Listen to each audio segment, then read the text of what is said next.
सौभाग्यशाली तोता। बहुत समय पहले की बात है। एक छोटे से गांव के पास एक सुंदर जंगल था। उस जंगल में तरह तरह के पक्षी और जानवर रहते थे। उन्हीं पक्षियों में एक अनोखा तोता भी रहता था, जिसका नाम चिरकू था।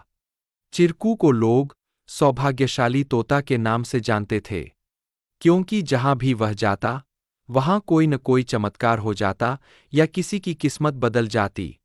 गांव के लोग मानते थे कि अगर चिरकू उनके घर आ जाए तो उनके जीवन में सुख और समृद्धि आ जाती है। चिरकू हमेशा खुश रहता और अपनी मधुर आवाज में गाने गाता। लोग उसे फल और अनाज खिलाते और उसकी भलाई की कामना करते थे।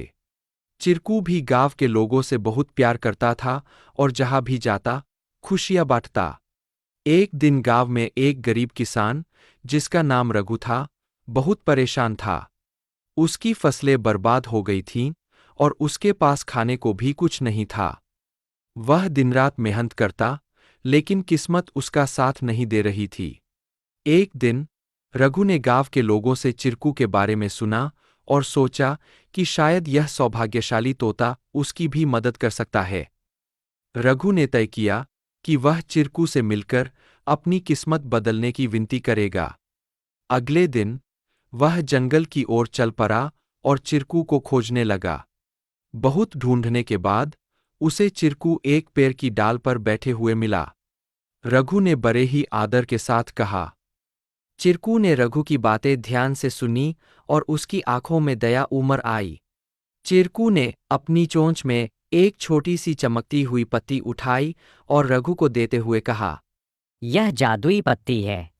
इसे अपनी जेब में रख लो और जब तुम अपने खेत में काम करने जाओ तो यह पत्ती तुम्हारी किस्मत बदल देगी। रघु ने धन्यवाद कहा और वह पत्ती लेकर अपने घर लौट आया। अगले दिन वह अपने खेत में काम करने के लिए गया। जैसे ही उसने खेत में जुताई शुरू की, अचानक से बारिश होने लगी।